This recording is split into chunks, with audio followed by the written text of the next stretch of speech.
Hey guys, I'm back once again to recap what I watched in February while I do my makeup. I don't really have much of an intro today, so I'll just get straight into it with what I watched first, which was Tenet. I gave Tenet 4 out of 5 stars. I finally got around to watching this, and this is definitely of Christopher Nolan's movies, especially his recent work, the one that gets the most criticism. And I would say it's probably my least favourite of his films that I've seen at this point. However, I still gave it a 4. It's still a good movie. I think the main issue with it is that he came up with this really cool and interesting mechanic for the kind of the way time works in Tenet. And so while it's cool to look at, it makes cool, interesting fight sequences, and the idea of like the inverted breathing and things, like, it's all super interesting and it's cool to look at. But I think the issue is he tried to kind of make that mechanic the plot, because the actual plot isn't very interesting. And so this mechanic is kind of used as a way to give the film a plot, which is ultimately where it struggles. So it's like a fun movie to watch for like what it looks like. Also, the sound is crazy. I thought people were exaggerating about the sound in Tenet, but no, the sound is like, I cannot hear them speaking really at all, and then next I'm getting like blasted in the ear, and that definitely, you know, for a movie this long starts to get very tiresome. Next I watched Maria, which I gave 3.5 stars. And to be honest, I barely remember that I've watched this. Partly because February was so chaotic for me, like I moved and stuff at the beginning of the month, so it was very crazy. But the fact that I do not really remember much about Maria at all, I think kind of says all that it needs to. Which is unfortunate, because I was really looking forward to this. There are positives. First of all, it's a gorgeous movie to look at. Like, the cinematography is incredible, there's no doubting that, but it's just boring. And like Angelina Jolie, I think, is quite good in it, but again, I don't know, it didn't do a lot. I needed it to do more than what it did, really, which is unfortunate, because I was really looking forward to watching Maria, and I just kind of left it feeling like, oh, it's like it's good. I also think, I don't know, I felt a little shallow for a biopic. Like, I don't really feel like I left it knowing a whole lot about Maria. But yeah, that's kind of it. I feel like my lack of opinions kind of gives away just how boring it is, to be honest. Next, I watched Sing Sing, which I gave 5 stars. This movie is incredible. Everyone should be making the effort to go see it as soon as they can, if they haven't already. It's fantastic. Really, such a moving film, such a hopeful film. Like, it gives you this sense of hope for these incarcerated men and their experience, and I don't know, like, if we just give people a little grace and the freedom to be creative, what that can really do for someone who is, you know, clearly struggling. Yeah, I really love this. The cast is fantastic. I'm going to give credit to Coleman Domingo, because he's always fantastic, but also Clarence Macklin is so good, and I just think that the whole cast is so good in this. This is a great film. Definitely make the time to watch it. Next, I rewatched Challenges. I put this on when I was on the ferry, and yeah, Challenges is still great. It's still a 5 stars. I still love it. This is such a good movie. As I'm filming this, the Oscars were yesterday, and still, as I was watching the Oscars, I was becoming annoyed again with every category when it hit me. You know, once again, that Challenges was nominated for nothing, and it's just, it doesn't make sense to me when it's so good. It's such a fun movie, but also is great at tension, at building tension. The fact that the score isn't nominated, but I'm still obsessed with the Challenger score. I love listening to him on the treadmill. It makes me run faster, honestly. But yeah, just crazy to me that this didn't receive that kind of recognition when, like, we all agree Challengers is great. Next I watched Shiva Baby, which I gave 3 stars. I feel like this concept is, the concept for Shiva Baby kind of isn't enough to stretch out over an entire film, which, considering the film's quite short, it's only like an hour and 15 minutes.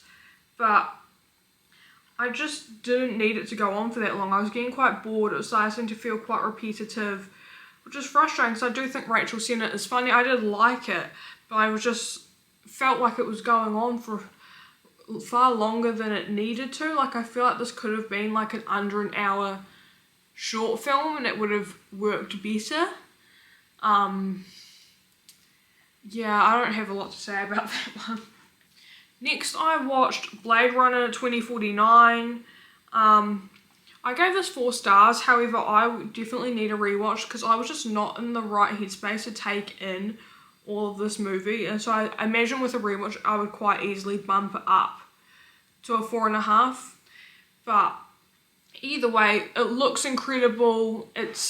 I mean, Denis Villeneuve is just so good at these like sci-fi films. He makes sci-fi interesting to me, which is quite impressive considering I'm not really a sci-fi fan normally, but when his name is on it, it just immediately is better. And this was just so impressive looking. Yeah, this is great. Definitely would need a rewatch, I think, to form better analysis, because I think, I just wasn't in the right headspace to take in what the movie was trying to say. I more just ended up watching it being like, wow, that looks cool, because I was just like, yeah, not at all in the right frame of mind to truly appreciate Blade Runner 2049, but I did think it was fantastic. Next, I rewatched Conclave. I won't talk about this much here because I talked about it in last month's recap, but I will say I bumped it up to a 5-star. I was very curious how this movie would work upon rewatch, whether I would still be as interested, whether I still feel the tension the same way now knowing where we end up. But yeah, Conclave is fantastic. It's just, this movie in concept sounds boring, yet in practice it is the most interesting and engaging film. It's also just a really good time. Like, it's a surprisingly fun movie, which I love. And I could talk about Conclave forever. I basically did in the last video, so I won't go any further. Next, I watched Knives Out. I gave this a 3.5. This is a fun movie. It does the job of being like basically entertaining. Daniel Craig is great, but that's not a shock. But yeah, nothing like to write home about. I just thought it was like a fun movie. And yeah, that's kind of it. Then the next day I watched the second Knives Out movie, which was Glass Onion. Also gave that 3.5. Similar feelings about it. I understand the point of these movies is to have a lot of exposition in the end. However, I find that to be so boring and unnecessary. Like, to the extent that it's done, I feel like that could be less and it would make the movies more enjoyable. But I still like them. I'm still excited for the third one. Yeah. So next I rewatched Oppenheimer, which I believe this is my 10th time watching it now, and yeah, it's still incredible. Still one of, I think, my favourite movies ever. I mean, clearly it's right there behind me. But it's so good. I feel like every rewatch I'm like impressed again by Cillian Murphy's performance. He really is so good in it. which is, I mean, not a shock to anyone. We all know. We've all seen Oppenheimer. We know it's incredible.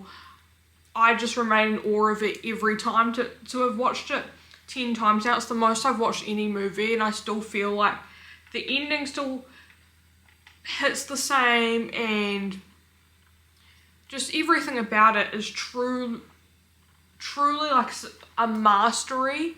It feels like we have reached Christopher Nolan's like pinnacle of work. And saying that though, I keep seeing behind the scenes of the Odyssey, and I am so excited. Like, I'm such a Chris Nolan fan. I'm so excited to see the Odyssey. The cast announcements have been crazy. That's going to be an incredible movie, but for now I'll just keep rewatching Oppenheimer and being so impressed by it. It really is. I think it's going to be a film that we really look back on as just unbelievable, and will become, I think, one of the great films, as lots of Christopher Nolan's filmography has already.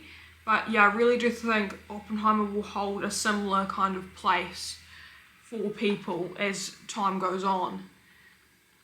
So next I rewatched Monte Carlo, which I gave 3.5 stars. I just rewatched this for nostalgic purposes. I loved this movie when I was a kid, and it still holds up actually as a really fun movie. There's nothing bad I can say about it. It's just a fun time, and yeah, also looks way better than it should, considering it's like meant to be kind of a shitty kids like Disney movie, but because of like the time it was made, it was shot on film, so it looks actually incredible considering. And yeah, it's a really fun movie. I can't really criticize it. It's just a fun time, and yeah, it's just great. I don't have much to say. Selena Gomez, Leighton Meester are really good, and yeah, I just had a good time watching it. Next, I watched the Grand Budapest Hotel. I essentially have just been trying to do a little bit of a Wes Anderson movie catch up, because it's like realizing I haven't actually seen a lot of his movies. I feel like I see stills of his movies all the time, but never have actually like watched a lot of them. But this is a great movie. I gave it 4 stars. I thought it was really, really good. I mean, as was like, Wes Anderson has such a specific style of storytelling and direction, which is really fun, super engaging, always looks incredible. Like, you never watch a Wes Anderson movie and think it looks boring or just uninteresting. He's always pushing the specific aesthetic that he's kind of come up with in like new and interesting ways, and it's just great. I just think the story in this film was really fun. You know, just hearing about kind of the history of this guy at the hotel. You know, nothing, it's not crazy, but it becomes crazy, and I think that's just the beauty of it. Yeah, I feel like in general this month you're gonna notice I have less to say, because I think I've just been busier, so I've been watching these movies kind of in amongst being busy. I feel like it's just kind of all escaped my brain, so I don't even know if this will end up being a good recap, but it is what it is. Anyway, next I watched the Banshees of Inisherin. Wow, this is quite the experience of a movie, I have to say.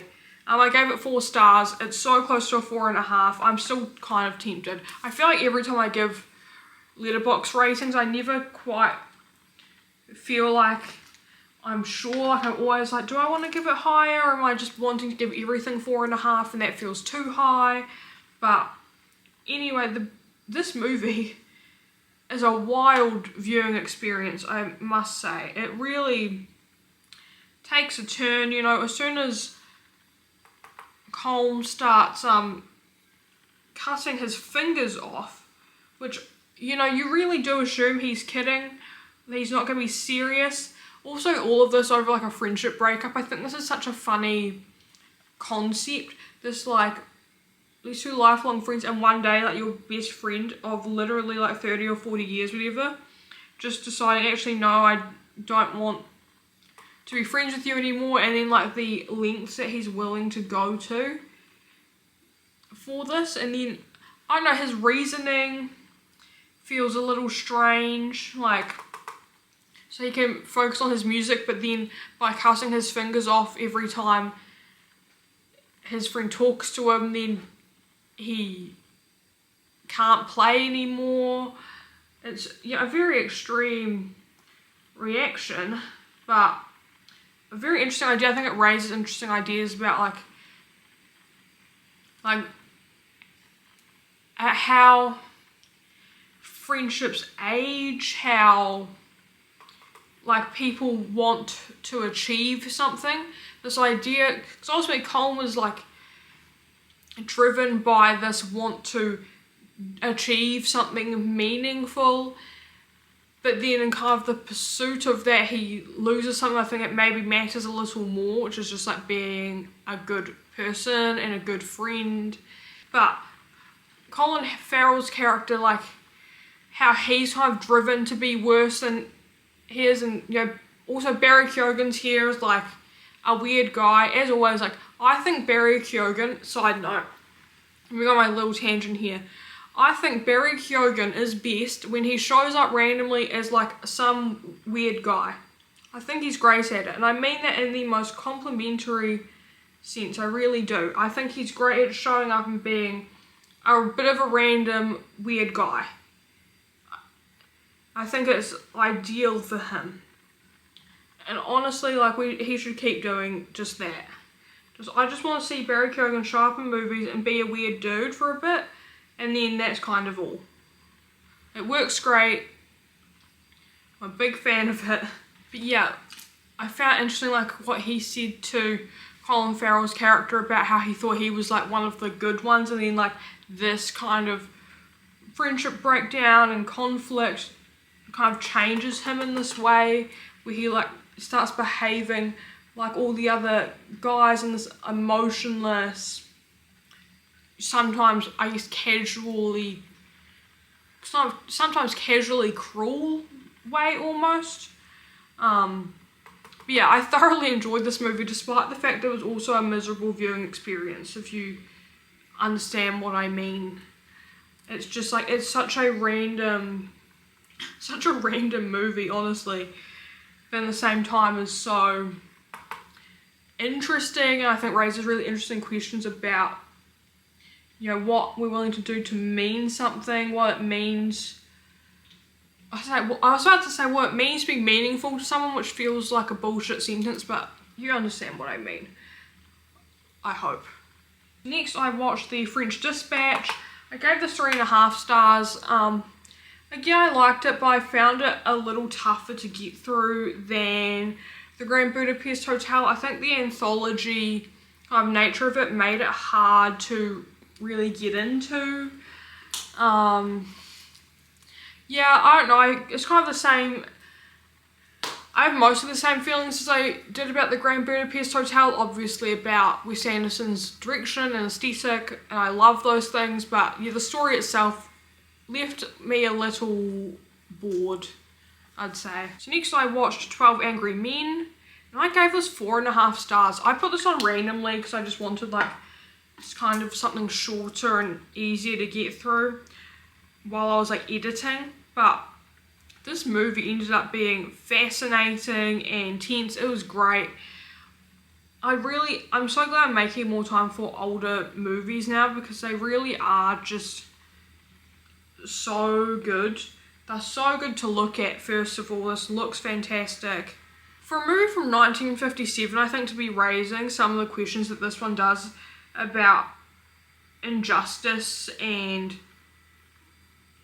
the motivation of juries and what race plays into it as well, really is quite impressive, because I think even now we would call those things like progressive commentaries. The fact that a movie from the 50s is doing that, I really do think is so interesting to see. And also, I was quite shocked really by how progressive. A lot of it, what I had to say was, there's obviously shortcomings though because of the time it was made, but ultimately I really enjoyed this movie.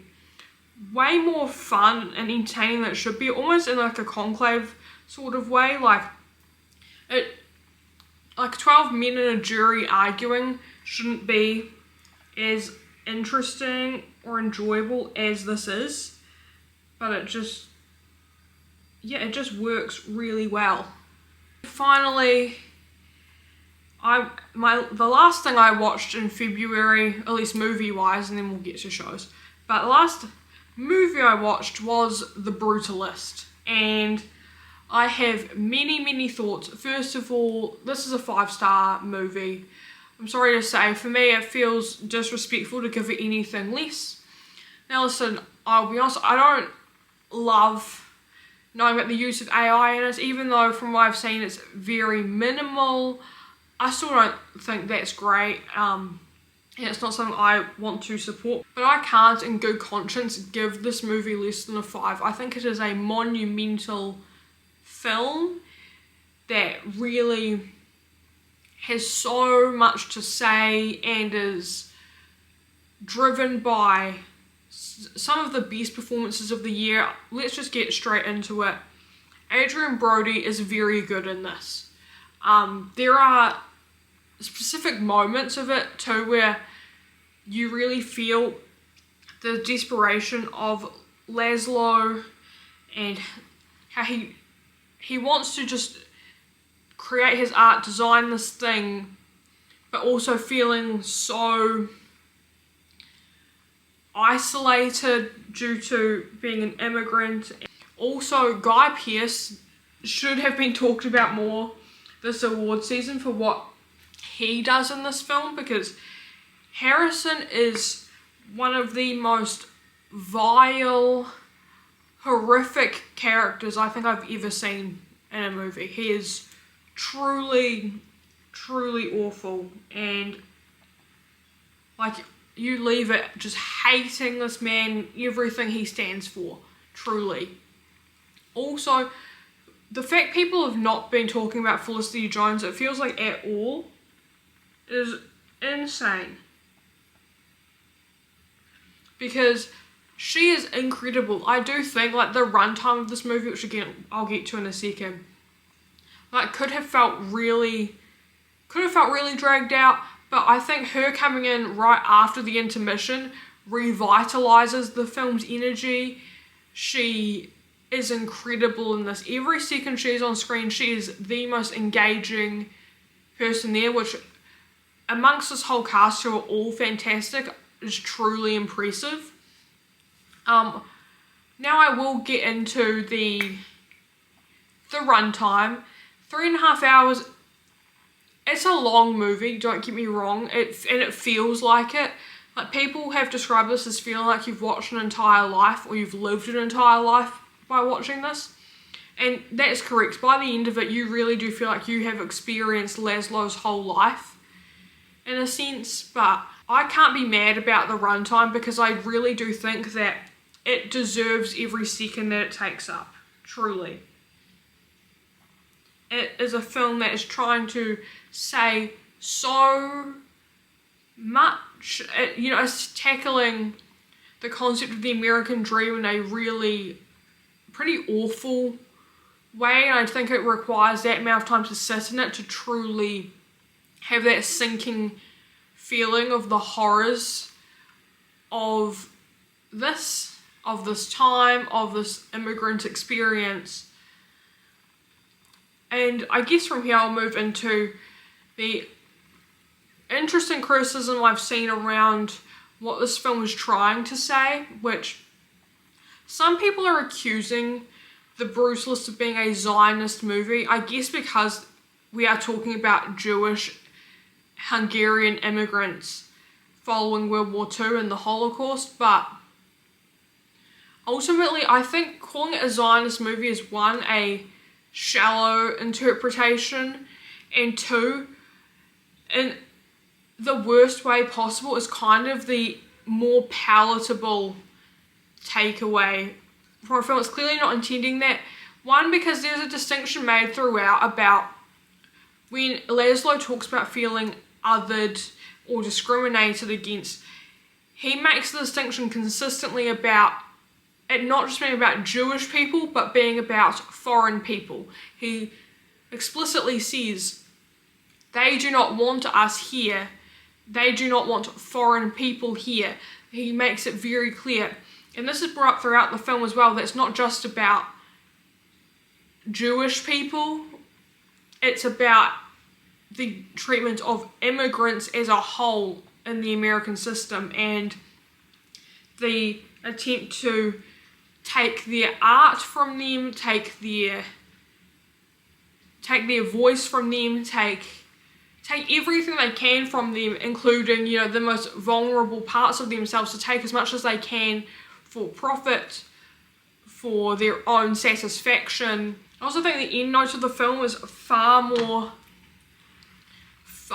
pessimistic when you consider it not to be a Zionist or pro-Israeli film, but rather a film about how in the pursuit of our own wants and desires, the kind of hurt and harm and atrocities we continue to commit to others, that through our pursuit of these things we consistently harm someone else.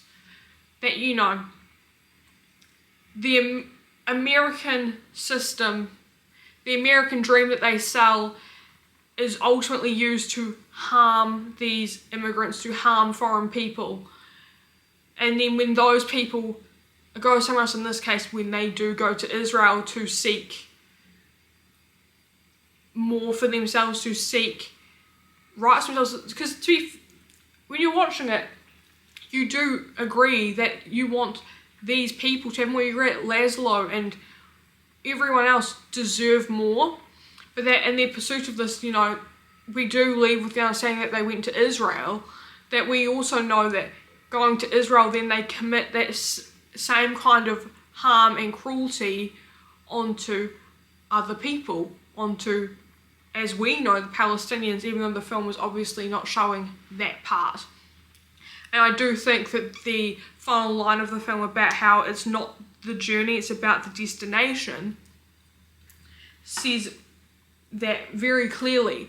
It's a very nihilistic film. It is a truly horrific idea to sit with. I think a far worse one to consider that no matter what, people in their pursuit of more for themselves, even with the best of intentions on their parts, because I'm not going to sit here and critique the idea of individual immigrants seeking more, being responsible for the systems that cause harm to others, but that they are sold this dream that if they will get more, what they believe they deserve,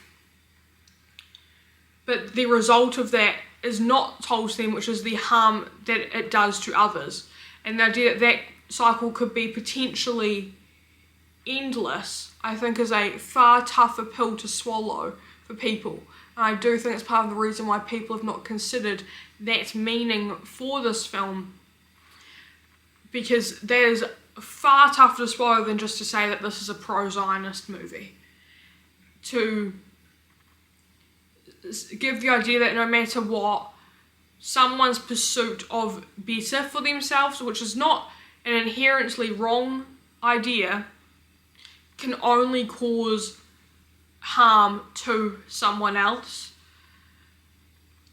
Yeah, I think that's so difficult. I am potentially going to make a full video about the bruise list. I haven't fully decided yet. I've just been trying to sit with this for a while. The first couple of days after watching it, I really did need to just kind of sit with it for a while, because it's a tough movie to sit through, and not because it's like slow or bad or any of that, but because of what it's discussing. It really, I think, forces a lot from you as a viewer. And yeah, ultimately the film is fantastic, and I do think is so deserving of its praise, regardless of how you feel about some of the specifics. And then that's all the movies I watched. I then quickly will talk about TV shows I watched. Obviously, I'm still watching season 2 of Severance.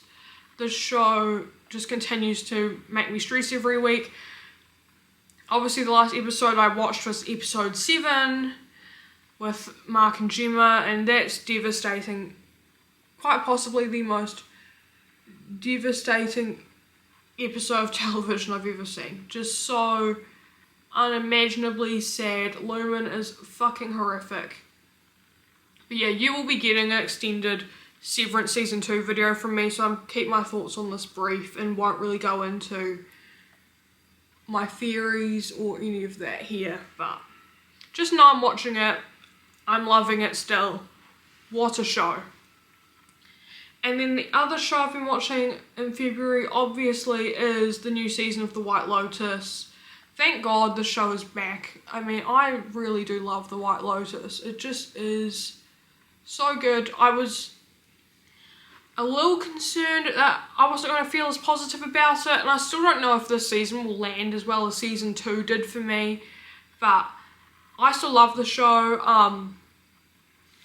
I think that whatever Parker Posey is doing with her accent is, first of all, very jarring. Like, I'm 3 episodes in at this point, and I still, every time she starts talking, it is so jarring, but I love it. The first episode, I was like, I don't know if I can handle this crazy accent she's doing, but no, as time goes on, I think it's so funny.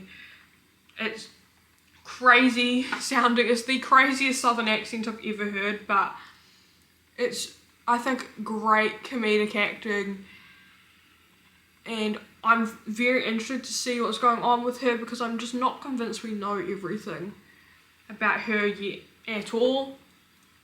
Also, the kids in that family are weird, bro. They are fucking weird. First of all, Saxon, I knew I was going to hate him. As soon as he showed up in those awful sunglasses, I was like, oh, I know exactly who this man is, and I hate it.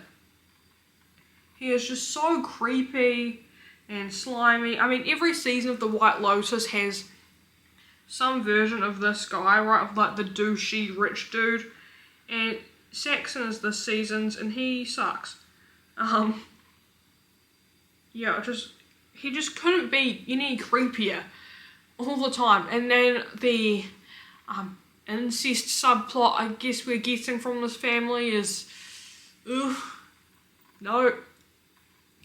Then we've got, oh god, those 3 white women hate each other. That's always fun.